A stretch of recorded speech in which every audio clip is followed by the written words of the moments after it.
ಜೈ ಹಿಂದ್. ಎಲ್ಲ ನನ್ನ ಕರ್ನಾಟಕ ಪೊಲೀಸ್ ತಯಾರಿಯನ್ನ ಮಾಡ್ತಿರ್ತಕ್ಕಂಥ ಎಲ್ಲ ನನ್ನ ಎಕ್ಸ್ಪೀರಿಯನ್ಸ್ಗೆ ನಿಮ್ಗೋಸ್ಕರನೇ 1500 ಹುದ್ದೆಗಳನ್ನ CR ಮತ್ತು DR ಹುದ್ದೆಗಳನ್ನ ಕಾಲ್ಫಾರ್ಮ್ ಅನ್ನ ಮಾಡಿದರೆ. ಅದರ ಜೊತೆಗೆ ನೋಡ್ಕೋಬಹುದು, ಆಲ್ರೆಡಿ ಈಗಾಗಲೇ ಸಿವಿಲ್ ಪೊಲೀಸ್ ಕೂಡ ಕಾಲ್ಫಾರ್ಮ್ ಅನ್ನ ಮಾಡಿದ್ರು. ಯಾರೆಲ್ಲ ಅರ್ಜಿಗಳನ್ನ ಸಲ್ಲಿಸಿದ್ರಿ, ಇನ್ನೂ ಕೂಡ ಅರ್ಜಿಗಳನ್ನ ಸಲ್ಲಿಸಿರ್ತಕ್ಕಂಥವ್ರು, ಅದರ ಜೊತೆಗೆ ಸರ್ವರ್ ಕೂಡ ಬಿಸಿ ಬರ್ತಾ ಇದೆ, ಸರ್ವರ್ ಎರರ್ ಬರ್ತಾ ಇದೆ ಅಂತ ಹೇಳಿ ಎಷ್ಟೋ ವಿದ್ಯಾರ್ಥಿಗಳು ಗೋಳಾಡ್ತಾ ಇದ್ರಿ.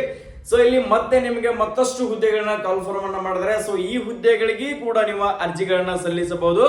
ನೀವೇನಾದ್ರೂ ಸ್ಟೇಟ್ ಗೌರ್ಮೆಂಟ್ ದಲ್ಲಿ ನೀವು ಕೂಡ ಖಾಕಿ ವರದಿಯನ್ನ ಹಾಕೊಳ್ಬೇಕು, ಬೆಲ್ಟ್ ಹುದ್ದೆಯನ್ನ ನೌಕರಿ ಮಾಡ್ಕೊಳ್ಬೇಕಂತ ಆಸೆಯನ್ನ ಹೊತ್ಕೊಂಡಿದ್ರೆ ಕಂಪ್ಲೀಟ್ ಆಗಿರ್ತಕ್ಕಂಥ ಇನ್ಫಾರ್ಮೇಶನ್ ಏನ್ ಸಿಗ್ತದಪ್ಪ ಅಂತಂದ್ರೆ ಹುದ್ದೆಗಳ ಸಂಖ್ಯೆ ಎಷ್ಟಿದಾವು, ನೆಕ್ಸ್ಟ್ CRDR ಅಂದ್ರೆ ಏನು, ಇದು ವರ್ಕ್ ಎಲ್ಲಿರ್ತದ, ಇದ್ರ ಎಕ್ಸಾಮ್ ಸಿಲೆಬಸ್ ಏನು, ಇದು ಫಿಸಿಕಲ್ ಏನೆಲ್ಲ ಇರ್ತದ, ಇದ್ರ ಸೆಲೆಕ್ಷನ್ ಪ್ರೋಸೆಸ್ ಯಾವ ತರ ಇರ್ತದ, ಇದಕ್ಕೆ ಸೆಲೆಕ್ಷನ್ ಆಗ್ಬೇಕಾದ್ರೆ ಯಾವ ತರ ಸ್ಟಡಿ ಮಾಡಬೇಕು, ಕಂಪ್ಲೀಟ್ ಆಗಿರ್ತಕ್ಕಂಥ ಇನ್ಫಾರ್ಮೇಶನ್ ಅನ್ನ ನಮ್ಮ HJ ಪ್ಯಾರಾಮೀಟರ್ ಏನ್ ಬೇಕಾದ್ರೆ ಇದ್ರ ಕಂಪ್ಲೀಟ್ ಆಗಿರೋ ಇನ್ಫಾರ್ಮೇಶನ್ಗಳು ಇದರಲ್ಲಿ ಸಿಗ್ತಾ ಹೋಗ್ತದ. ಪ್ರತಿಯೊಬ್ರು ಕೂಡ ವಿಡಿಯೋನ ಎಂಡ್ ಮಟ್ಟ ನೋಡ್ಕೊಡ್ರಿ, ಅಂದ್ರೆ ನಿಮ್ಗೆ ಕ್ಲಿಯರಿಟಿ ಆಗಿರ್ತಕ್ಕಂಥ ಮಾಹಿತಿ ಕೂಡ ಇದರಲ್ಲಿ ಸಿಗ್ತಾ ಇರ್ತದ.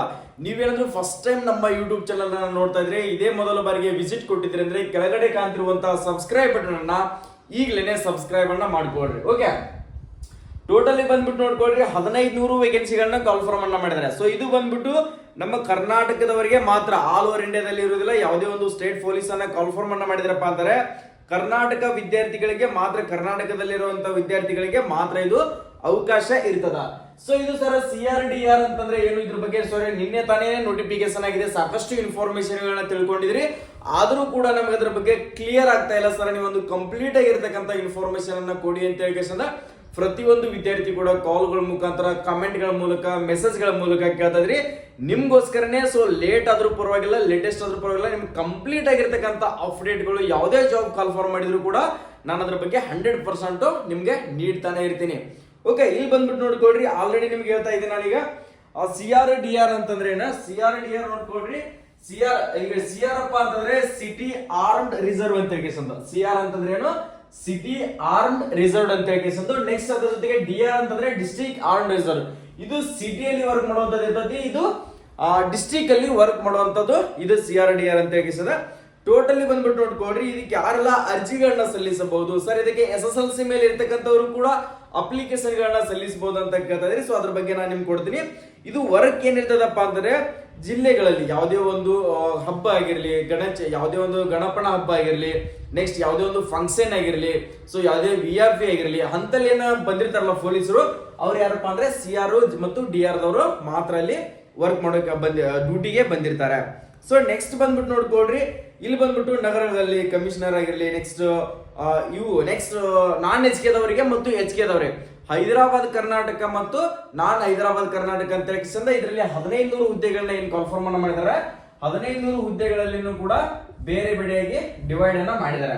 ಡಿವೈಡ್ ಅನ್ನ ಮಾಡಿದರೆ ಅದ್ರ ಬಗ್ಗೆನೂ ಕೂಡ ಕೊಡ್ತೀನಿ. ಯಾರಿಗೆಲ್ಲ ಎಷ್ಟು ಇದಾವ ಅಂತ ಹೇಳಿ. ಓಕೆ, ನೀವೇನಾದ್ರೂ ಈಗ ಅಪ್ಲಿಕೇಶನ್ ಅನ್ನ ಹಾಕ್ತೀರಿ ಅಂತ ತಿಳ್ಕೊಡ್ರಿ. ಅಪ್ಲಿಕೇಶನ್ ಕೂಡ ಯಾವಾಗ ಸ್ಟಾರ್ಟ್ ಆಗುತ್ತಪ್ಪ ಅಂದ್ರೆ 22/6/2026ಕ್ಕೆ ನಿಮ್ದು ಅಪ್ಲಿಕೇಶನ್ ಕೂಡ ಸ್ಟಾರ್ಟ್ ಆಗುತ್ತಾ. ಕೊನೆಯ ದಿನಾಂಕ ಬಂದ್ಬಿಟ್ಟು 22/7/2026 ನಿಮ್ದು ಅರ್ಜಿಯನ್ನ ಸಲ್ಲಿಸುವ ದಿನಾಂಕ ಕೂಡ ಕ್ಲೋಸ್ ಆಗುತ್ತೆ. ನೀವು ಅಲ್ಲಿ ಮಟನೂ ಕೂಡ ಅಪ್ಲಿಕೇಶನ್ ಗಳನ್ನ ಸಲ್ಲಿಸಬಹುದು ಸರ್. ಅದರ ಜೊತೆಗೆ ನೆಕ್ಸ್ಟ್ ನೀವೇನಾದ್ರೂ ಈಗ ಅಪ್ಲಿಕೇಶನ್ ಅನ್ನ ಹಾಕ್ತಾ ಇದ್ರಿ ಅಂತ ತಿಳ್ಕೊಡ್ರಿ. ಅಪ್ಲಿಕೇಶನ್ ಸರ್ ನಾನು ಈ ಸರಿ ಹಾಕ್ಲೇಬೇಕು, ಈ ಸರಿ ನಾನು 100% ಸೆಲೆಕ್ಷನ್ ಆಗ್ಲೇಬೇಕು, ನಾ ಇದ್ರ ಬಗ್ಗೆ ಯಾವ್ದಾದ್ರು ಒಂದು ಈ ಸರಿ ನಾನು ಕನಸನ್ನ ಹೊತ್ಕೊಂಡಿದೀನಿ ಸರ್, ನಾನು ಸ್ಟೇಟ್ ಗೌರ್ಮೆಂಟ್ ಅಲ್ಲಿ ಪೊಲೀಸೇ ಆಗ್ಬೇಕಂತ ಹೇಳಿ 4-5 ವರ್ಷದಿಂದ ಕಾಯ್ತಾ ಇದೆ ಸರ್ ಅಂತಿರ್ತಕ್ಕಂಥ ವಿದ್ಯಾರ್ಥಿಗಳಿಗೆ ಇದೊಂದು ಬೆಸ್ಟ್ ಅಪಾರ್ಚುನಿಟಿನೇ ಅನ್ಕೊಳ್ಬಹುದು. ಓಕೆ, ಯಾವುದೇ ಆಗಿರ್ಲಿ, ಫಸ್ಟ್ ಆಫ್ ಆಲ್ ನೀವೇನಪ್ಪಾ ಅಂದ್ರೆ ಅಪ್ಲಿಕೇಶನ್ ಅನ್ನ ಹಾಕ್ರಿ. ಅಪ್ಲಿಕೇಶನ್ ಅನ್ನ ಹಾಕಿದಾದ್ಮೇಲೆ ಸ್ಟಡಿ ಮಾಡ್ತಾ ಇದ್ರಿ, ಆಲ್ರೆಡಿ ನಾನು 2-3 ವರ್ಷ ಸ್ಟಡಿ ಮಾಡ್ತಾ ಇದ್ದೀನಿ ಸರ್, ನಾನು ಯಾವ್ದಾದ್ರು ಒಂದು ಸೇರ್ಕೊಳ್ಳೇಬೇಕು ಸರ್, ನಾನು ಸೆಂಟ್ರಲ್ ಗೌರ್ಮೆಂಟ್ ಅಲ್ಲಿ ನನಗೆ ಇಂಟ್ರೆಸ್ಟ್ ಇಲ್ಲ, ಸ್ಟೇಟ್ ಗೌರ್ಮೆಂಟ್ ಅಲ್ಲಿ ಇಂಟ್ರೆಸ್ಟ್ ಇದೆಯಪ್ಪ ಅಂದ್ರೆ ಇವು ಅಪಾರ್ಚುನಿಟಿಗಳು ಹಳ್ಳಿ ಸಿಗೋದಿಲ್ಲ, ತುಂಬಾನೇ ಲೇಟ್ ಆಗ್ತಾವ. ಮತ್ತೆ ಕಾಲ್ಫಾರ್ಮ್ ಅನ್ನ 2020ರಲ್ಲಿ ಕಾಲ್ಫಾರ್ಮ್ ಅನ್ನ ಮಾಡಿರ್ತಕ್ಕಂಥ ನೋಟಿಫಿಕೇಶನ್ ಇವಾಗ ಜಾಯ್ನಿಂಗ್ ಮಾಡ್ಕೊಂಡಿದ್ದಾರೆ. ಇದು ಕೂಡ ಅದೇ ತರನಾಗಿ ಇದ್ರದ್ದು KE ದವರಿಗೆ ಕೊಟ್ಟಿದ್ದಾರೆ ಎಕ್ಸಾಮ್ ಅನ್ನ ಕಂಡಕ್ಟ್ ಮಾಡೋಕೆ. ನಿಮ್ಮ ಎಕ್ಸಾಮ್ ಡೇಟ್ ಕೂಡ ಫಿಕ್ಸ್ ಮಾಡಿದರೆ ಅದೇ ಡೇಟ್ಗೆ ನಿಮ್ಮ ಎಕ್ಸಾಮ್ ಅನ್ನ ನಡೆಸುವಂತ ಸಾಧ್ಯತೆ ಇರ್ತದೆ. ಇಲ್ಲಿ ನೋಡ್ಕೊಳ್ರಿ, ಹೈದರಾಬಾದ್ ಕರ್ನಾಟಕ ಅಂದ್ರೆ ಹೈದರಾಬಾದ್ ನಾನ್ HK ದವ್ರು ನೋಡ್ಕೊಳ್ರಿ, ನಾನ್ ಎಚ್ ಕೆ ದವರಿಗೆ ಎಷ್ಟಿದಾವಪ್ಪ ಅಂತಂದ್ರೆ ವೇಕೆನ್ಸಿಗಳು ಬಂದ್ಬಿಟ್ಟು 1421 ವೇಕೆನ್ಸಿಗಳಿದಾವು. ನೆಕ್ಸ್ಟ್ ಎಚ್ ಕೆ ದವರಿಗೆ ಬಂದ್ಬಿಟ್ಟು ಎಷ್ಟು 179 ವೇಕೆನ್ಸಿಗಳಿದಾವು. ಇವೇನಪ್ಪಾ ಅಂತಾರೆ ಎಲ್ಲ ಜಿಲ್ಲೆದವರು ಕೂಡ ಹಾಕ್ಬೋದು. ಇದು ನಾನ್ ಎಚ್ ಕೆ ಗುಲ್ಬರ್ಗ ಬಂದ್ಬಿಟ್ಟು ಏನ್ ಬೀದರ್ ಇದೆಯಲ್ಲ ಇಂಥವ್ರು ಮಾತ್ರ ಈ ಹುದ್ದೆಗೆ ಹೈದರಾಬಾದ್ ಕರ್ನಾಟಕದವರು ಅಪ್ಲಿಕೇಶನ್ ಗಳನ್ನ ಸಲ್ಲಿಸಬಹುದು. ಎಲ್ಲಿಪ್ಪ ಅಂದ್ರೆ ಟೋಟಲಿ ಬಂದ್ಬಿಟ್ಟು ಓಕೆ. ನೆಕ್ಸ್ಟ್ ಅದರ ಜೊತೆಗೆ ನೋಡ್ಕೊಳ್ರಿ ಹುದ್ದೆಗಳಪ್ಪ ಅಂದರೆ ಟೋಟಲಿ 7 ಎಚ್ ಕೆ ದವರು 7 ಜಿಲ್ಲೆದವರು ಇವೇನ್ ಬರ್ತಾವಲ್ಲ 7 ಜಿಲ್ಲೆದವರು ಮಾತ್ರ ಈ ಹುದ್ದೆಗೆ ಅಪ್ಲಿಕೇಶನ್ ಗಳನ್ನ ಸಲ್ಲಿಸಬೇಕಾಗುತ್ತೆ. ಸೊ ಅವ್ ಯಾವ 7 ಜಿಲ್ಲೆ ಅಂತ ಹೇಳಿ ಹೈದರಾಬಾದ್ ಕರ್ನಾಟಕ ಜಿಲ್ಲೆಗಳಂತ ಹೇಳ್ಬೇಕಂದ್ರೆ ನೀವು ಗೂಗಲ್ ನಲ್ಲಿ ಕೂಡ ಸರ್ಚ್ ಮಾಡ್ಕೊಳ್ರಿ, ಅಲ್ಲಿ ನಿಮ್ಗೆ ಸಿಗ್ತದೆ ಯಾರೆಲ್ಲ ಹಾಕ್ಬಹುದು ಅಂತ ಹೇಳಿ. ಓಕೆ. ನೆಕ್ಸ್ಟ್ ಅದರ ಜೊತೆಗೆ ನೋಡ್ಕೊಳ್ರಿ ಕ್ವಾಲಿಫಿಕೇಶನ್ ಏನ್ ಬೇಕು ಸರ್, ಇದಕ್ಕೆ ಅರ್ಹತೆ ಏನ್ ಬೇಕಂತ ಕೇಳಿದ್ರೆ ಆಲ್ರೆಡಿ ಈ ಪೊಲೀಸ್ ಕಾನ್ಫರ್ಮೇಶನ್ ಅನ್ನ CR/DR ಕಾನ್ಫರ್ಮ್ ಮಾಡಿರ್ತಕ್ಕಂಥದ್ದನ್ನ ಫಸ್ಟ್ ಆಫ್ ಆಲ್ ಮೊದಲಿಗೆ ಯಾವ ತರಪ್ಪ ಅಂತಂದ್ರೆ 10th ಮೇಲೆ ಕಾನ್ಫರ್ಮ್ ಅನ್ನ ಮಾಡಿದ್ರು. ಓಕೆ, ಇದನ್ನ 10th ಪಾಸ್ ಆಗಿದ್ರೆ ಅಂತ ವಿದ್ಯಾರ್ಥಿಗಳು ಅಪ್ಲಿಕೇಶನ್ ಅನ್ನ ಹಾಕೋಕೆ ಅವಕಾಶವನ್ನ ಕೊಡ್ತಾ ಇದ್ರು. ಸೊ ಈ ಸಾರಿ ಚೇಂಜಸ್ ಅನ್ನ ಮಾಡಿದರೆ ಅರ್ಹತೆಯನ್ನ ಚೇಂಜ್ ಮಾಡಿದರೆ. ಸೊ ನೋಡ್ಕೊಳ್ಬಹುದು 12ನೇ ತರಗತಿ ಮುಗಿದಿರ್ಬೇಕು, 12th ಮುಗಿದಿರ್ಬೇಕು, ಇಲ್ಲ ಅಂತಂದ್ರೆ ITI ಮುಗಿದಿರ್ಬೇಕು, ಇಲ್ಲ ಅಂತಂದ್ರೆ ಡಿಪ್ಲೊಮಾ ಮುಗಿದಿರ್ತಕ್ಕಂಥ ವಿದ್ಯಾರ್ಥಿಗಳು ಈ ಹುದ್ದೆಗೆ ಅಪ್ಲಿಕೇಶನ್ ಗಳನ್ನ ಸಲ್ಲಿಸಬಹುದು. ಸರ್ ಇದೆ 10th ಮೇಲೆ ಕಾನ್ಫರ್ಮ್ ಅನ್ನ ಸರ್ ಸಿಗ್ಲು ಕೂಡ PUC ಮೇಲೆ ಕಾನ್ಫರ್ಮ್ ಮಾಡಿದ್ರು ಸರ್. ನಾವು 10th ಮೇಲೆ ಕರೀತಾರ CR/DR ಅಂತ ಹೇಳಿ ಕೂತ್ಕೊಂಡಿದೀವಿ ಅಂತಿರ್ತಕ್ಕಂಥ ವಿದ್ಯಾರ್ಥಿಗಳು ಎಷ್ಟೋ SSLC ಮುಗಿಸ್ಕೇಶನ್ ಕುಂತಿದಾರ. ಸೊ ಇಲ್ಲ ಆಲ್ಮೋಸ್ಟ್ ಆಲ್ ಪೊಲೀಸ್ ಓದ್ತಿರ್ತಕ್ಕಂಥ ವಿದ್ಯಾರ್ಥಿಗಳು ಸೊ ಡಿಗ್ರಿ ಕೂಡ ಕಂಪ್ಲೀಟ್ ಮಾಡ್ಕೊಂತು CET ಓದ್ತಾ ಇದ್ರಿ. ಆಲ್ಮೋಸ್ಟ್ ಆಲ್ ಎಲ್ಲರೂ ಕೂಡ PUC ಪಾಸ್ ಆಗಿರ್ತೀರಿ, ತಲೆ ಕೆಡಿಸ್ಕೊಬೇಡ್ರಿ. ಅಕಸ್ಮಾತ್ ನಾನು PUC ಮುಗಿಸಿಲ್ಲ ಸರ್, ನಾನು ITI ಮುಗಿಸಿದೆ ಅಂತಂದ್ರೆ ನೀವು ಕೂಡ ಅಪ್ಲಿಕೇಶನ್ ಗಳನ್ನು ಸಲ್ಲಿಸಬಹುದು. ಸರ್ ನಾನು PUC ಇಲ್ಲ ಸರ್, ITI ಇಲ್ಲ, ನಾನು ಡಿಪ್ಲೊಮಾ ಮುಗಿಸಿದ್ದೀನಿ, ಓಕೆ, ನೀನು ಕೂಡ ಅಪ್ಲಿಕೇಶನ್ ಗಳನ್ನ ಸಲ್ಲಿಸಬಹುದು. ಓಕೆ. ನೆಕ್ಸ್ಟ್ ಸರ್ ನನಗೆ ಫೈನಲ್ ಇಯರ್ ಇದೀನಿ ಅಂತಂದ್ರೆ ಇಲ್ಲ, ಸೊ ಕಂಪ್ಲೀಟ್ ಆಗಿರ್ಲೇಬೇಕು. ನೀವು ಡಿಪ್ಲೊಮಾ ಆಗಿರ್ಲಿ ITI ಆಗಿರ್ಲಿ ಕಂಪ್ಲೀಟ್ ಆಗಿರ್ತಕ್ಕಂಥ ವಿದ್ಯಾರ್ಥಿಗಳು ಅಪ್ಲಿಕೇಶನ್ ಗಳನ್ನ ಸಲ್ಲಿಸಬಹುದು. ಓಕೆ. ನೆಕ್ಸ್ಟ್ ಸರ್ ಇದಕ್ಕೆ ವಯೋಮಿತಿ ಎಷ್ಟು ಬೇಕಾಗುತ್ತಾ ಸರ್, ಇದಕ್ಕೆ ಏಜ್ ಎಷ್ಟು ಬೇಕಾಗುತ್ತೆ ಅಂತ ಕೇಳ್ತಾ ಇದ್ರಲ್ಲ, ವಯೋಮಿತಿ ನೋಡ್ಕೊಡ್ರಿ 18 ವಯಸ್ಸಿನಿಂದ ಹಿಡಿದು 33 ಏಜ್ ಇರ್ತಕ್ಕಂಥ ವಿದ್ಯಾರ್ಥಿಗಳು ಅಪ್ಲಿಕೇಶನ್ ಗಳನ್ನ ಸಲ್ಲಿಸಬಹುದು. ಸೊ ಎಷ್ಟು 18 to 33 ಅಂದ್ರೆ ಅಕಸ್ಮಾತ್ ನಿಮ್ದು ಏನಾದ್ರು ನೋಡ್ಕೊಡ್ರಿ ಇನ್ನುಳಿದಿರ್ತಕ್ಕಂಥ SC ST ದವರಿಗೆ ನೆಕ್ಸ್ಟ್ ಪ್ರವರ್ಗ 1 ಮತ್ತು ಪ್ರವರ್ಗ 2A 2B 3A 3B ಅಭ್ಯರ್ಥಿಗಳಿಗೆ ಎಷ್ಟಪ್ಪ ಅಂದ್ರೆ ಅವರಿಗೆ 35 ಏಜ್ ಮಟನು ಕೂಡ ಅಪ್ಲಿಕೇಶನ್ ಗಳನ್ನ ಸಲ್ಲಿಸಬಹುದು. ಎಷ್ಟು 18ರಿಂದ ಹಿಡಿದು 35 ಮಟನು ಕೂಡ ಇರ್ತಕ್ಕಂಥವ್ರು ಕೂಡ ಅಪ್ಲಿಕೇಶನ್ ಗಳನ್ನ ಸಲ್ಲಿಸಬಹುದು. ಓಕೆ, ಅರ್ಜಿಗಳನ್ನ ಹಾಕೊಡ್ರಿ. ಅದರ ಜೊತೆಗೆ ಕರ್ನಾಟಕದ ಅರಣ್ಯ ಪ್ರದೇಶಗಳಲ್ಲಿ ಇರ್ತಕ್ಕಂಥವ್ರಿಗೆ ಕೂಡ 38 ಏಜ್ ಮಟನು ಕೂಡ ಅವಕಾಶವನ್ನ ಕೊಟ್ಟಿದ್ದಾರೆ. ಅರ್ಜಿಗಳನ್ನ ಸಲ್ಲಿಸೋಕೆ ನಾನು ಆಲ್ರೆಡಿ ನಿಮಗೆ ಹೇಳಿದೆ 22ನೇ ತಾರೀಕಿಗೆ ಸ್ಟಾರ್ಟ್ ಆಗುತ್ತಾ, ಜುಲೈ 22ನೇ ತಾರೀಕಿಗೆ ನಿಮ್ದು ಕ್ಲೋಸ್ ಆಗುತ್ತಾ. ನೆಕ್ಸ್ಟ್ ಸರ್ ಇದಕ್ಕೆ ಅಪ್ಲಿಕೇಶನ್ ಗಳನ್ನ ಸಲ್ಲಿಸೋಕೆ ಫೀಸ್ ಎಷ್ಟು ಕಟ್ಟಬೇಕು, ಆನ್ಲೈನ್ ಪೇಮೆಂಟ್ ಎಷ್ಟು ಮಾಡ್ಬೇಕು ಸರ್, ನಮ್ಮ ಹತ್ರ ಇರೋದೇ 200-300 ಮಾತ್ರ ಇರ್ತಾವ. ಸೊ ಓಕೆ, 2 ತಿಂಗಳದ ನೀನು ಮೊಬೈಲ್ ರೀಚಾರ್ಜ್ ಅನ್ನ ಮಾಡಿಸೋದಾದ್ರು ಬಿಟ್ಟು ಇದಕ್ಕೆ ಅಪ್ಲಿಕೇಶನ್ ಅನ್ನ ಹಾಕು. ಟೋಟಲಿ ಬಂದ್ಬಿಟ್ಟಪ್ಪ ಅಂದ್ರೆ 750 ರೂಪಾಯಿ ಅಪ್ಲಿಕೇಶನ್ ಫೀಸ್ ಇದೆ. ಎಷ್ಟು 750 ಅಪ್ಲಿಕೇಶನ್ ಫೀಸ್ ಇದೆ. ಅದರ ಜೊತೆಗೆ SC ST ಯಾರಾದ್ರೂ ಅಭ್ಯರ್ಥಿಗಳಿದ್ರಪ್ಪ ಅಂದ್ರೆ SC ST ದವರಿಗೆ ಮತ್ತು ಅದರ ಜೊತೆಗೆ ಪ್ರವರ್ಗ 1 ಇಂತ ಮಾಜಿ ಸೈನಿಕರಿಗೆ ಎಷ್ಟು ಇರ್ತದ್ರೆ 500 ರುಪೀಸ್ ಮಾತ್ರ ಇರ್ತದ. ಎಷ್ಟು 500 ಫೀಸ್ ಇರ್ತದ. ಇನ್ನು ಉಳಿದಿರ್ತಕ್ಕಂಥವರಿಗೆ 750 ರೂಪಾಯಿ ಫೀಸ್ ಇರ್ತದ. ಓಕೆ. ನೆಕ್ಸ್ಟ್ ಸರ್ ಇದ್ರ ಎಕ್ಸಾಮ್ ಫಸ್ಟ್ ಸ್ಟೇಜ್ 1 ಏನಿರ್ತದ ಅಪ್ಲಿಕೇಶನ್ ಅನ್ನ ಸಲ್ಲಿಸ್ತಿರ್ತಾರೆ. ನಮ್ಗೆ ಇದ್ರ ಬಗ್ಗೆ ಎಜುಕೇಶನ್ ಓಕೆ, ನಾನು ಇದಕ್ಕೆ ಅರ್ಹತೆ ಇದೀನಿ, ಅಪ್ಲಿಕೇಶನ್ ಅನ್ನ ಹಾಕಿದೀವಿ ಅಂತ ತಿಳ್ಕೊಡ್ತಾರೆ. ಫಸ್ಟ್ ಏನಿರ್ತದ, ಸೊ ನಿಮ್ದು ಫಸ್ಟ್ ಸ್ಟೇಜ್ 1 ಬಂದ್ಬಿಟ್ಟು ರಿಟರ್ನ್ ಎಕ್ಸಾಮ್ ಇರ್ತದ. MCQs 100 ಕ್ವಶನ್ಸ್ ಗಳು ಇರ್ತಾವು. ಎಷ್ಟು 100 ಕ್ವಶನ್ಸ್ ಗಳು ಇರ್ತಾವು. ಸ್ಟೇಜ್ 2 ಎಕ್ಸಾಮ್ ಅನ್ನ ಕ್ಲಿಯರ್ ಮಾಡಿದ್ರಪ್ಪ ಅಂದ್ರೆ 1:5 ಅಂತ ಹೇಳಿ ನಿಮ್ಮ ಫಿಸಿಕಲ್ ಗೆ ಕರೀತಾರೆ, ಲಿಸ್ಟ್ ಅನ್ನ ಬಿಡ್ತಾರೆ. ಎಕ್ಸಾಮ್ ಅನ್ನ ಕ್ಲಿಯರ್ ಮಾಡಿರ್ತಕ್ಕಂಥ ವಿದ್ಯಾರ್ಥಿಗಳಿಗೆ 1:5 ಅಲ್ಲಿ ನಿಮ್ಮ ಫಿಸಿಕಲ್ ಲಿಸ್ಟ್ ಅನ್ನ ಬಿಡ್ತಾರೆ. ನೀವು ಎಕ್ಸಾಮ್ ನಲ್ಲಿ ಕ್ಲಿಯರ್ ಮಾಡಿದ್ರೆ ಒಂದು ಸೀಟಿಗೆ 5 ವಿದ್ಯಾರ್ಥಿಗಳನ್ನ ಫಿಸಿಕಲ್ ಗೆ ಕರೀತಾರೆ.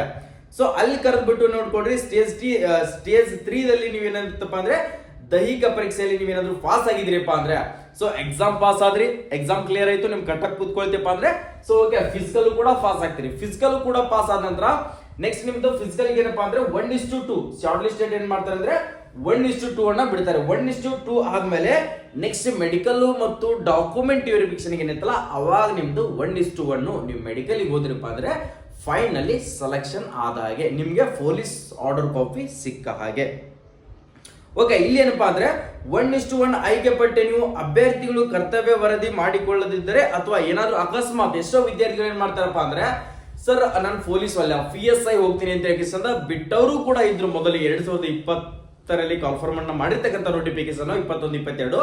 ಬಟ್ ಇವಾಗ ಹಂಗಿಲ್ಲ, ಯಾವುದೇ ಜಾಬ್ ಸಿಗಲಿ ಸರ್ ನಾನು ಹೋಗ್ಲೇಬೇಕು. ಸುಮ್ನೆ PSI ಅಂತ ಓದ್ಕೋತ ಕುಂತ್ರೆ PSI ಕಾನ್ಫರ್ಮ್ ಆಗ್ಲಿಲ್ಲಪ್ಪ ಅಂದ್ರೆ ನನಗೆ ಏಜ್ ಡಿಬಾರ್ ಆಗುತ್ತೆ. ಸೊ ನನ್ನ ಮನೆ ಫ್ಯಾಮಿಲಿ ಬ್ಯಾಕ್ಗ್ರೌಂಡ್ ನೋಡಕ್ಕಾಗಲ್ಲ ಸರ್, ನನಗೆ ಫೈನಾನ್ಷಿಯಲಿ ಪ್ರಾಬ್ಲಮ್ ಇದೆ ಸರ್, ನನ್ನ ಮನೆಯಲ್ಲಿ ಮ್ಯಾರೇಜ್ ಅನ್ನ ಮಾಡ್ತೀನಿ ಅಂತಿದ್ರೆ ಸೊ ಅಷ್ಟೆಲ್ಲ ತುಂಬಾನೇ ಕಷ್ಟ ಇರ್ತದ. ಬಟ್ ನೀವೇನಾದ್ರೂ ಹೈಯರ್ ಪೋಸ್ಟ್ ಗೆ ಹೋಗ್ಬೇಕು ಅನ್ಕೊಂಡಿದ್ರೆ ಒಳಗಡೆ ಜಾಬ್ ಸೇರ್ಕೊಳ್ಳಿ. ಫಸ್ಟ್ ಆಫ್ ಆಲ್ ಒಳಗಡೆ ಜಾಬ್ ಸೇರ್ಕೊಂಡ್ಮೇಲೆ ಸೊ ಸ್ಟಡಿ ಮಾಡಕ್ ಟೈಮ್ ಸಿಗ್ತದೆ. CRDR ದಲ್ಲಿ ಆರಾಮ್ಸಾಗಿ ನೀವು ಸ್ಟಡಿ ಮಾಡ್ಕೊಳ್ಬಹುದು, ನಿಮಗೆ ಫ್ಯಾಮಿಲಿಗೆ ಕೂಡ ಟೈಮ್ ಸಿಗ್ತದ, ನೀವು ಆರಾಮ್ಸಾಗಿ ಇದರಲ್ಲಿ ಸೇರ್ಕೊಳ್ಬಹುದು. ಓಕೆ, ನೆಕ್ಸ್ಟ್ ಅದರ ಜೊತೆಗೆ ಸರ್ ಇದಕ್ಕೆ ಟ್ರೈನಿಂಗ್ ಎಷ್ಟು ಇರ್ತದ, ಸೊ ಟ್ರೈನಿಂಗ್ ಯಾವ ತರ ಮಾಡಬೇಕು.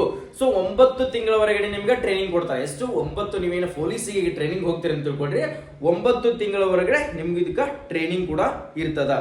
ಓಕೆ, ಟ್ರೈನಿಂಗ್ ಮುಗಿದ ಮೇಲೆ ನೆಕ್ಸ್ಟ್ ಏನಿರ್ತದ, ಸೊ ಇದಕ್ಕೆ ನೋಡ್ಕೊಡ್ರಿ CET ಯಲ್ಲಿ ನಿಮ್ಗೆ ಅದಾದ್ಮೇಲೆ 1:5 ಲಿಸ್ಟ್ ನಲ್ಲಿ ಬಿಡ್ತಾರಲ್ಲ. ಸೊ ಈಗ ಎಕ್ಸಾಮ್ ಪಾಸ್ ಮಾಡ್ಕೊಂಡು ಎಕ್ಸಾಮ್ ಕ್ಲಿಯರ್ ಆದ್ಮೇಲೆ 1:5 ಗೆ ನಿಮ್ಗೆ ಫಿಸಿಕಲ್ ಲಿಸ್ಟ್ ಅನ್ನ ಬಿಡ್ತಾರಲ್ಲ. 1:5 ಫಿಸಿಕಲ್ ಲಿಸ್ಟ್ ನಲ್ಲಿ ಫಿಸಿಕಲ್ ನಲ್ಲಿ ದೈಹಿಕ ತರಬೇತಿಯನ್ನ ಏನ್ ತಗೊಳ್ತಾರೆ, ದೈಹಿಕ ಟೆಸ್ಟ್ ಅನ್ನ ಏನಿರ್ತಪ್ಪ ಅಂದ್ರೆ ನೋಡ್ಕೊಳ್ರಿ. ದೈಹಿಕ ಮಾನದಂಡ ಏನೇನಿರ್ತಪ್ಪ ಅಂದ್ರೆ ಪುರುಷರಿಗೆ ಎತ್ತರ 168 ಸೆಂಟಿಮೀಟರ್ ನ ಹೊಂದಿರಬೇಕು. ಎಷ್ಟು 168 ಸೆಂಟಿಮೀಟರ್ ಹೈಟ್ ಬಂದ್ಬಿಟ್ಟು ನೋಡ್ಕೊಳ್ರಿ 168 ಸೆಂಟಿಮೀಟರ್ ನ ಕಡ್ಡಾಯವಾಗಿ ಇರಲೇಬೇಕು. ಸರ್ ನಾನು 167 ಇದೀನಿ ಸರ್, ಸೆಲೆಕ್ಷನ್ ಆಗ್ಬಹುದಾ? ಇಲ್ಲ, 1 ಸೆಂಟಿಮೀಟರ್ ನೀನು ಏನ್ ಮಾಡ್ತೀವಿ ಗೊತ್ತಿಲ್ಲ, ಬಟ್ 100% ಅವ್ರು ಕೊಟ್ಟಿರ್ತಕ್ಕಂಥ ನೋಟಿಫಿಕೇಶನ್ ದಲ್ಲಿ 168 ಸೆಂಟಿಮೀಟರ್ ಹೈಟ್ ಅನ್ನ ಹೊಂದಿರಬೇಕು. ನಿಮ್ಮ ಚೆಸ್ಟ್ ಬಂದ್ಬಿಟ್ಟು 80ರಿಂದ 86 ಸೆಂಟಿಮೀಟರ್ ನ ಎಕ್ಸ್ಪಾಂಡ್ ಅನ್ನ ಮಾಡಲೇಬೇಕು. ಓಕೆ, ಚೆಸ್ಟ್ ಬಗ್ಗೆ ಆಲ್ಮೋಸ್ಟ್ ಎಲ್ಲರೂ ಕೂಡ ಇರ್ತೀರಿ, ಅದ್ರ ಬಗ್ಗೆ ತಲೆ ಕೆಡಿಸ್ಕೊಬೇಡ್ರಿ, ಹೈಟ್ ಅಂಕಿ ಇದ್ದೇ ಇರ್ತೀರಿ. ನೆಕ್ಸ್ಟ್, ಕರ್ನಾಟಕ ಅರಣ್ಯ ಪ್ರದೇಶಗಳಲ್ಲಿ ವಾಸಿಸುತ್ತಿರುವ ಬುಡಕಟ್ಟು ಪುರುಷ ಅಭ್ಯರ್ಥಿಗಳಿಗೆ 155 ಸೆಂಟಿಮೀಟರ್ ಅವರಿಗೆ ಹೈಟ್ ನಲ್ಲಿ ಸಡಿಲಿಕೆಯನ್ನು ಕೊಟ್ಟಿರ್ತಾರೆ. ಅವ್ರ ವೇಟ್ ಇದನ್ನ ಚೆಸ್ಟ್ ಬಂದ್ಬಿಟ್ಟು 75 ಇಂದ 5 ಎಕ್ಸ್ಪಾಂಡ್ ಅನ್ನ ಮಾತ್ರ ಮಾಡಬೇಕಾಗುತ್ತಾ. ಓಕೆ, ನೆಕ್ಸ್ಟ್ ಅದ್ರ ಜೊತೆಗೆ ಸರ್ ನೋಡ್ಕೊಡ್ರಿ ಅದರ ಏಜ್ ಎಷ್ಟು 30ರಿಂದ ಹಿಡಿದು 35 ಏಜ್ ಇರ್ತಕ್ಕಂಥ ವಿದ್ಯಾರ್ಥಿಗಳಿಗೆ ಸೊ 1600 ಮೀಟರ್ ರನ್ನಿಂಗ್ ಇರ್ತದ. ಎಷ್ಟು 1600 ಮೀಟರ್ ರನ್ನಿಂಗ್ ಅನ್ನ 6 ನಿಮಿಷ 30 ಸೆಕೆಂಡ್ದಲ್ಲಿ ಓಡಬೇಕು. ಎಷ್ಟು 6 minutes 30 seconds. ಅಗ್ನಿವೀರದಲ್ಲಿ 6 ನಿಮಿಷ 15 ಸೆಕೆಂಡ್ ಅನ್ನು ಕೊಟ್ಟಿದ್ದಾರೆ. ನಿಮ್ಗೆ 15 ಸೆಕೆಂಡ್ ಎಕ್ಸ್ಟ್ರಾ ಅನ್ನು ಕೊಟ್ಟಿದ್ದಾರೆ, ಆರಾಮ್ಸಾಗಿ ಕ್ಲಿಯರ್ ಮಾಡ್ಕೋಬಹುದು. ಬಟ್ ಪ್ರಾಕ್ಟೀಸ್ ಮಾಡಲೇಬೇಕು. ಪ್ರಾಕ್ಟೀಸ್ ಮಾಡ್ಲಾರ್ದೇನೆ 6.5 ನಿಮಿಷ ಓಡ್ತೀನಿ ಅನ್ನೋದೇ ಕಷ್ಟನೇ. ಬೇಕಿದ್ರೆ ಟ್ರೈ ಮಾಡಿ ನೋಡ್ರಿ. ನೀವೇನಾದ್ರೂ ಇಷ್ಟು ದಿನ ಫಿಸಿಕಲ್ ಓಡಿಲ್ಲ ಸರ್, ನಾನು ರನ್ನಿಂಗೇ ಓಡಿಲ್ಲ ಅಂತಂದ್ರೆ ಒಂದ್ಸರಿ ಗ್ರೌಂಡ್ಗೆ ಇಳಿದು ನೋಡು 4 ರೌಂಡೇ ಓಡಕ್ಕಾಗಲ್ಲ, ಅಷ್ಟು ಟಫ್ ಆಗುತ್ತಾ. ಆದ್ರೆ ನಿನಗೆ ಪೊಲೀಸ್ ಕ್ಲಿಯರ್ ಎಕ್ಸಾಮ್ ಅನ್ನ ಕ್ಲಿಯರ್ ಮಾಡ್ಕೊಳ್ತೀನಿ ಸರ್ ಅಂತಂದ್ರೆ ಈಗಿಂತ್ರನೇ ಫಿಸಿಕಲ್ ಸ್ಟಾರ್ಟ್ ಮಾಡ್ಕೋ. ಈಗಿಂತ್ರನೇ 1 ಟೈಮ್ ಫಿಸಿಕಲ್ ಸ್ಟಾರ್ಟ್ ಮಾಡ್ಕೋ. ಸೊ ನೀವು 2 ಟೈಮ್ ಮಾಡ್ಕೊಂಡ್ರೆ ಸರ್ ನನ್ಗೆ ಓದಕ್ಕಾಗಲ್ಲ ಸರ್, ನೀವು ಸುಸ್ತಾಗುತ್ತೆ, ನಿದ್ದೆ ಬರ್ತಂತಂದ್ರೆ ಅದು ನಿಮ್ ಜವಾಬ್ದಾರಿ. ಆಮೇಲೆ ಫಿಸಿಕಲ್ ಡೇಟ್ ಅನ್ನ ಬಿಟ್ಟಾದ್ಮೇಲೆ ಅವಾಗ ಕಷ್ಟಪಟ್ಟು ಸೊ ಅವಾಗ ಫೇಲ್ ಆಗಿ ಸೊ ಮರುಗುಕಿನ ಸರ್ ನನ್ ಚೆನ್ನಾಗಿ ಸ್ಕೋರ್ ಆಗಿತ್ತು ಸರ್, ನಾನು ಫಿಸಿಕಲ್ ನಲ್ಲಿ ಫೇಲ್ ಆದ್ನಿ ಆ ತರ ಅನ್ಕೊಳಕ್ ಹೋಗ್ಬೇಡ. ಎಕ್ಸಾಮ್ ಸ್ಟಡಿ ಜೊತೆಗೇನೆ ಫಿಸಿಕಲ್ ತಯಾರಿ ಮಾಡ್ಕೋ. ಆಲ್ರೆಡಿ ನಮ್ಮ HZ ಡಿಫೆನ್ಸ್ ಅಕಾಡೆಮಿ ನಮ್ಮ ಕೋಚಿಂಗ್ ದಲ್ಲಿ ಫಿಸಿಕಲ್ ಟ್ರೈನಿಂಗ್ ಕೂಡ ಕೊಡ್ತಾ ಇದ್ವಿ. ಪೊಲೀಸ್ ವಿದ್ಯಾರ್ಥಿಗಳಿಗೆ 100% ಫಿಸಿಕಲ್ ಪಾಸ್ ಮಾಡಲೇಬೇಕು. ಅವ್ರು ಎಂತ ವೇಟ್ ಇರಲಿ ವೇಟ್ ಲಾಸ್ ಅನ್ನ ಮಾಡಿಬಿಟ್ಟು ಫಿಸಿಕಲ್ ಟ್ರೈನಿಂಗ್ ಅನ್ನ ಕೊಡ್ತಾ ಇದೀವಿ. ಬರೋರಿದ್ರೆ ನಮ್ಮ ಬಾಗಲಕೋಟೆ HZ ಡಿಫೆನ್ಸ್ ಅಕಾಡೆಮಿಗೆ ಬಂದು ಜಾಯ್ನ್ ಆಗ್ಬೋದು. 1600 ಮೀಟರ್ ರನ್ನಿಂಗ್ ಟ್ರ್ಯಾಕ್ ಕೂಡ ಇದೆ. ನಿಮ್ಗೆ ಯಾವುದೇ ತರಹದ ಸಿಂಥೆಟಿಕ್ ಗ್ರೌಂಡ್ ನಲ್ಲಿ ಬಿಡೋದು ಕಷ್ಟನೇ. ಸೊ ಮಣ್ಣಿನ ಗ್ರೌಂಡ್ ನಲ್ಲಿ ನಮ್ಮ ಹತ್ರ ಸ್ಟೇಡಿಯಂ ಇದೆ. ಸೊ ಇತ್ತಲ್ಲಿ ಕೂಡ ನೀವು ಆರಾಮ್ಸಾಗಿ ಫಿಸಿಕಲ್ ಅನ್ನ ಕ್ಲಿಯರ್ ಮಾಡ್ಕೊಳ್ಬಹುದು. ಓಕೆ, ನೆಕ್ಸ್ಟ್ ಅದ್ರ ಜೊತೆಗೆ ನೋಡ್ಕೊಳ್ರಿ ಉದ್ದ ಜಿಗಿತ ಇರುತ್ತ. ಉದ್ದ ಜಿಗಿತ ಎಷ್ಟಪ್ಪ ಅಂದ್ರೆ 3.80 ಮೀಟರ್ಗಿಂತ ಕಡಿಮೆ ಅಂದ್ರೆ 3.80 ಮೀಟರ್ ನ ಜಿಗಿಬೇಕು ಉದ್ದ ಜಿಗಿತ. ನೆಕ್ಸ್ಟ್ ಎತ್ತರ ಜಿಗಿತ ನೋಡ್ಕೊಡ್ರಿ 1.20 ಮೀಟರ್ ಗಿಂತ ಕಡಿಮೆ ಇಲ್ಲ. ಸೊ 3 ಅವಕಾಶಗಳಿರ್ತಾವ, 3 ಚಾನ್ಸ್ಗಳಿರ್ತಾವೆ. ಎತ್ತರ ಜಿಗಿತ ಮತ್ತು ಉದ್ದ ಜಿಗಿತ ಕಂಪಲ್ಸರಿಯಾಗಿ ಜಿಗಿಲೇಬೇಕು. ನೆಕ್ಸ್ಟ್ ಗುಂಡು ಎಸೆತ 7.26 kg ಇರ್ತದ. ಎಷ್ಟು 7.26 kg ಇರ್ತದ. ನಮ್ಮ ಹತ್ರ ಗುಂಡು ಎಸೆತನು ಕೂಡ ಪ್ರಾಕ್ಟೀಸ್ ಮಾಡ್ತೀವಿ. ನೆಕ್ಸ್ಟ್ ಲಾಂಗ್ ಜಂಪ್ ಮತ್ತು ಹೈ ಜಂಪ್ ಎರಡನ್ನೂ ಕೂಡ ಪ್ರಾಕ್ಟೀಸ್ ಮಾಡಿಸ್ತೀವಿ. ಇಲ್ಲಿ ನೋಡ್ಕೊಡ್ರಿ 5.60 ಮೀಟರ್ ಅಂದ್ರೆ 5.60 ಮೀಟರ್ ನ ನೀವು ಗುಂಡ ಎಸೆತವನ್ನ ಒಗಿಲೇಬೇಕು. ಸೊ ಪ್ರಾಕ್ಟೀಸ್ ಮಾಡಲೇಬೇಕು. ಅದಕ್ಕೂ ಕೂಡ 3 ಚಾನ್ಸ್ ಇರುತ್ತಾ. ನೆಕ್ಸ್ಟ್ ಮಾಜಿ ಸೈನಿಕರಿಗೆ ನೋಡ್ಕೊಡ್ರಿ 400 ಮೀಟರ್ ಟ್ರ್ಯಾಕ್ ಅಂದ್ರೆ 400 ಮೀಟರ್ ಓಡಬೇಕು. 2 ನಿಮಿಷ ಓಡಬೇಕು. 2 ನಿಮಿಷದ ಒಳಗಡೆ ಅದನ್ನು ಕ್ಲಿಯರ್ ಮಾಡಬೇಕು ಆರಾಮ್ಸಾಗಿ. ಸೊ ನೀವು ಕೂಡ ಪ್ರಾಕ್ಟೀಸ್ ಮಾಡಿದ್ರೆ 100% ಆಗುತ್ತಾ. ಓಕೆ, ನೆಕ್ಸ್ಟ್ ಅದರ ಜೊತೆಗೆ ಸರ್ ಮೆಡಿಕಲ್ ದಲ್ಲಿ ಏನಿರ್ತದ ಸರ್ ಮೆಡಿಕಲ್ ಟೆಸ್ಟ್ ಅನ್ನ ಯಾವ ತರ ಚೆಕ್ ಮಾಡ್ತಾರೆ. ಮೆಡಿಕಲ್ ಟೆಸ್ಟ್ ಬಂದ್ಬಿಟ್ಟು ನಿಮ್ಮ ಕಣ್ಣು ನೋಡ್ಕೊಡ್ರಿ 6/9 ದೂರದೃಷ್ಟಿ ಏನಿರ್ತಪ್ಪ ಅಂದ್ರೆ 6/9 ಕರೆಕ್ಟ್ ಆಗಿ ಇರಲೇಬೇಕು. ಉತ್ತರ ನಿಮ್ದು. ಆರ್ಮಿಯಲ್ಲಿ ಇಂಡಿಯನ್ ಆರ್ಮಿಯಲ್ಲಿ 6/6 ಕೇಳ್ತಾರ. ಪೊಲೀಸ್ ನಲ್ಲಿ 6/9 ಇದ್ರು ಕೂಡ ನೀವು ಓಕೆ ಕಣ್ಣಿನ ಒಳಗಡೆ ಪಾಸ್ ಆಗ್ತೀರಿ. ಅದಾದ್ಮೇಲೆ ಇನ್ನು ಉಳಿದಿರ್ತಕ್ಕಂಥದ್ದು ಕೈ ಕಾಲಪ್ಪ ಅಂದ್ರೆ ನಾಕ್ನಿ ಚೆಕ್ ಮಾಡ್ತಾರೆ, ಫ್ಲಾಟ್ ಫುಟ್ ಚೆಕ್ ಮಾಡ್ತಾರೆ, ಬೌಲ್ ಎಗ್ ಚೆಕ್ ಮಾಡ್ತಾರೆ, ಕ್ಯಾಬಿಟಸ್ ಲಾಗ್, ನೆಕ್ಸ್ಟ್ ಎನಿ ಡಿಫೆಕ್ಟಿವ್ ಅಬ್ಸರ್ವೇಷನ್ ಅವನ್ನೆಲ್ಲರೂ ಕೂಡ ಚೆಕ್ ಮಾಡ್ತಾರೆ. ಅದ್ರ ಬಗ್ಗೆ ಮೆಡಿಕಲ್ ಚೆಕಿಂಗ್ ಕೂಡ ನಮ್ಮ ಸಂಸ್ಥೆಯಲ್ಲಿ ಫ್ರೀ ಆಗೇನೆ ಒನ್ ಟೈಮ್ ಮೆಡಿಕಲ್ ಚೆಕಿಂಗ್ ಕೂಡ ಮಾಡ್ತೀವಿ. ಅದ್ರ ಬಗ್ಗೆ ತಲೆ ಕೆಡಿಸ್ಕೋಬೇಡ್ರಿ. ಫಸ್ಟ್ ಆಫ್ ಆಲ್ ನೀವೇನ್ ಮಾಡ್ಬೇಕು, ಎಕ್ಸಾಮು ಮತ್ತು ಫಿಸಿಕಲ್ ಗೆ ಎರಡೂ ಕಡೆಗೂ ಫೋಕಸ್ ಮಾಡಿದ್ರೆ 100% ನೀವು ಫಿಸಿಕಲ್ ಅನ್ನ ಪಾಸ್ ಆಗುವಂತ ಸಾಧ್ಯತೆ ಇರ್ತದ. ಓಕೆ ಸರ್, ಅದಕ್ಕೆ ಎಕ್ಸಾಮ್ ನಲ್ಲಿ ಏನೆಲ್ಲ ಸಿಲೆಬಸ್ ಕೇಳ್ತಾರೆ, ಸೊ ಎಷ್ಟು ಮಾರ್ಕ್ಸ್ ಇರ್ತದೆ, ಎಷ್ಟು ಟೈಮಿಂಗ್ ಇರ್ತದೆ ಅಂತ ಕೇಳ್ತಾ ಇದಿಲ್ಲ. ಎಕ್ಸಾಮಿಗೆ ನೋಡ್ಕೊಡ್ರಿ 100 ಕ್ವಶನ್ಸ್ ಗಳು ಇರ್ತಾವೆ. ಎಷ್ಟು 100 ಕ್ವಶನ್ಸ್ ಗಳು ಇರ್ತಾವೆ, 100 ಮಾರ್ಕ್ಸ್ ಇರ್ತೈತಿ, 90 ಮಿನಿಟ್ಸ್ ಎಕ್ಸಾಮಿಗೆ ಟೈಮಿಂಗ್ ಇರುತ್ತೆ. ಎಷ್ಟು 100 ಕ್ವಶನ್ಸ್. ಓಕೆ 100 ಕ್ವಶನ್ಸ್ ಗಳು ಇರ್ತಾವೆ, 100 ಮಾರ್ಕ್ಸ್ ಇರ್ತದ. ನೆಕ್ಸ್ಟ್ ಟೈಮಿಂಗ್ 90 ಮಿನಿಟ್ಸ್ ಟೈಮಿಂಗ್ ಇರ್ತಾವ. ಎಷ್ಟು 90 ಮಿನಿಟ್ಸ್ ನಿಮಗೆ ಎಕ್ಸಾಮಿಗೆ ಟೈಮಿಂಗ್ ಕೂಡ ಕೊಟ್ಟಿರ್ತಾರೆ.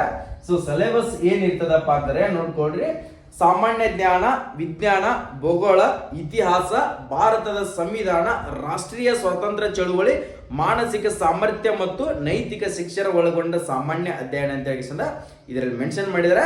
ಸೊ ಇಷ್ಟು ಮಾತ್ರ ನೀವು ಓದ್ಕೊಳ್ಳಬೇಕು. ಸರ್ ಈ ಎಕ್ಸಾಮ್ಗೆ ನೆಗೆಟಿವ್ ಕೂಡ ಇರ್ತದ. ಎಸ್ ಸ್ನೇಹಿತರೆ, 0.25 ನೆಗೆಟಿವ್ ಕೂಡ ಇರ್ತದ, ತಿಳ್ಕೊಳ್ರಿ. ನೀವೆಲ್ಲರೂ ಅಕಸ್ಮಾತ್ ಕ್ವಶನ್ ಗಳನ್ನ ರಾಂಗ್ ಇದ್ದಿದ್ದನ್ನ ಸರ್ ನನಗೆ ಅದ್ರ ಬಗ್ಗೆ ಗೊತ್ತೇ ಇಲ್ಲ, ದೇವರಂಕಿ ಹಾಕಿದೀನಿಪ್ಪ ಅಂದ್ರೆ ನೆಗೆಟಿವ್ ಕೂಡ ಆ ಕ್ವಶನ್ ಏನಾದ್ರು ತಪ್ಪಾದ್ರೆ ನಿಮಗೆ 0.25 ಕರೆಕ್ಟ್ ಆಗಿರ್ತಕ್ಕಂಥ ಆನ್ಸರ್ ಕೂಡ ಅಲ್ಲಿ ಕಟ್ ಆಗುತ್ತಾ. ಓಕೆ, ಕಟ್ ಆತರ ಮಾಡ್ಕೊಳಕ್ ಹೋಗ್ಬೇಡ್ರಿ. ಕರೆಕ್ಟ್ ಆಗಿ ಸರ್ ಇದ್ದದ್ದು ಅಪ್ಲಿಕೇಶನ್ ಸ್ಟಾರ್ಟ್ ಆಯ್ತು ಸರ್. ಎಕ್ಸಾಮ್ ಡೇಟ್ ಕೂಡ ಫಿಕ್ಸ್ ಮಾಡಿದಾರ. ಎಸ್, ಎಕ್ಸಾಮ್ ಡೇಟ್ ಕೂಡ ಫಿಕ್ಸ್ ಮಾಡಿದರೆ ನೋಡ್ಕೊಳ್ರಿ. ಎಕ್ಸಾಮ್ ಡೇಟ್ ಬಂದ್ಬಿಟ್ಟು 6/9/2026. ಅಯ್ಯೋ, ಇಷ್ಟು ಬೇಗ ಎಕ್ಸಾಮ್ ಡೇಟ್ ಅನ್ನ ಫಿಕ್ಸ್ ಮಾಡಿದಾರ. ಎಕ್ಸಾಮ್ ಡೇಟ್ ನೋಡ್ಕೊಳ್ರಿ, 6/9/2026 ಎಕ್ಸಾಮ್ ಡೇಟ್ ಕೂಡ ಫಿಕ್ಸ್ ಆಗಿದೆ. ಸೊ ಕ್ಲಿಯರ್ ಆಗಿ ಹೇಳ್ಕೊಡ್ರಿ. ಸರ್ ಇನ್ನೂ ಕೂಡ ದೂರ ಹೋಗ್ಬೋದು ಎಕ್ಸಾಮ್ ಅಂತ ಅನ್ಕೊಳಕ್ ಹೋಗ್ಬೇಡ್ರಿ. ಆಲ್ರೆಡಿ ನಿಮ್ದು ಸಿವಿಲ್ ಪೊಲೀಸ್ ಕೂಡ ಎಕ್ಸಾಮ್ ಫಿಕ್ಸ್ ಮಾಡಿದಾರೆ. ಸಿವಿಲ್ ಪೊಲೀಸ್ ಬಂದ್ಬಿಟ್ಟು 2/8/2026 ನಿಮ್ದು ಆಗಸ್ಟ್ ನಲ್ಲಿ ಎಕ್ಸಾಮ್ ಅನ್ನ ನಡೆಸ್ತೀವಿ, 2ನೇ ತಾರೀಕು ಕೊಟ್ಟಿದ್ದಾರೆ. ಸೊ ಇದು ಬಂದ್ಬಿಟ್ಟು 6/9/2026 ನಿಮ್ಮ ಎಕ್ಸಾಮ್ ಅನ್ನ ನಡೆಸ್ತಾರೆ. ಸೊ ಬೆಳಿಗ್ಗೆ 10ರಿಂದ 10:30 12 ಗಂಟೆವರೆಗಡೆ ಇದು ಎಕ್ಸಾಮ್ ಇರ್ತದ.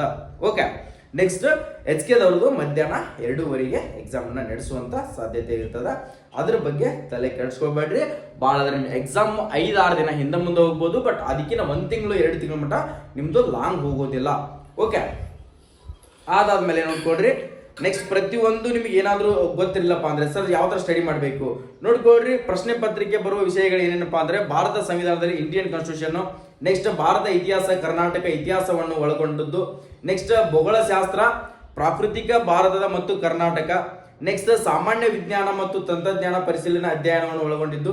ಸೊ ಈ ತರ ಕೇಳ್ತಾರೆ. ನೆಕ್ಸ್ಟ್ ಭಾರತದ ಆರ್ಥಿಕತೆ, ಕರ್ನಾಟಕ ಆರ್ಥಿಕತೆ ಒಳಗೊಂಡು, ನೆಕ್ಸ್ಟ್ ಮಾನಸಿಕ ಸಾಮರ್ಥ್ಯ, ಮೆಂಟಲ್ ಎಬಿಲಿಟಿ ಏನಂತೀವಲ್ಲ, ರೀಸನಿಂಗ್ ಏನಂತೀವಲ್ಲ ಅದನ್ನು ಕೂಡ ಕೇಳ್ತಾರ.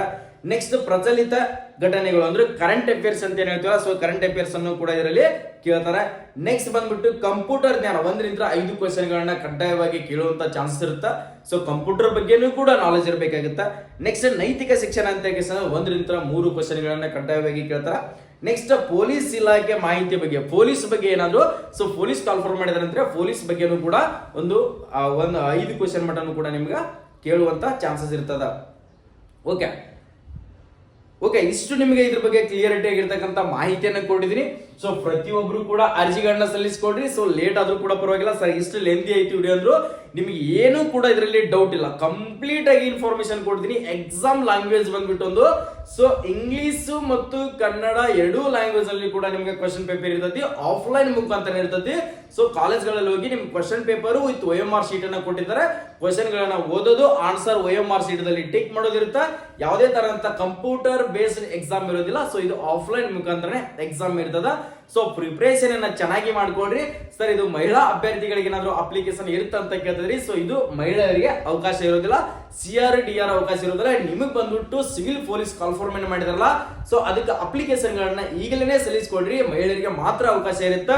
ಸಿವಿಲ್ ಪೊಲೀಸ್ ನಲ್ಲಿ ನೀವು ಅಲ್ಲಿ ಅರ್ಜಿಗಳನ್ನ ಸಲ್ಲಿಸಬಹುದು. ಓಕೆ, ನಾವು ಕೊಟ್ಟಿರ್ತಕ್ಕಂಥ ಮಾಹಿತಿ ಇಷ್ಟ ಆಗಿತ್ತು ಸರ್, ಸ್ಟೇಟ್ ಪೊಲೀಸ್ ಬಗ್ಗೆ, CR/DR ಬಗ್ಗೆ ಕಂಪ್ಲೀಟ್ ಆಗಿ ಇನ್ಫಾರ್ಮೇಶನ್ ಅನ್ನ ಚೆನ್ನಾಗಿ ಕೊಟ್ಟಿದ್ದೀರಿ ಸರ್ ಅಂತ ಹೇಳಿ ನಿಮಗೆ ಏನಾದ್ರು ಅನಿಸಿತ್ತಪ್ಪ ಅಂದ್ರೆ ನಮ್ಮ ಯೂಟ್ಯೂಬ್ ಚಾನಲ್ಗೆ ಒಂದು ಲೈಕ್ ಮಾಡಿರಿ ವಿಡಿಯೋಗಂದ.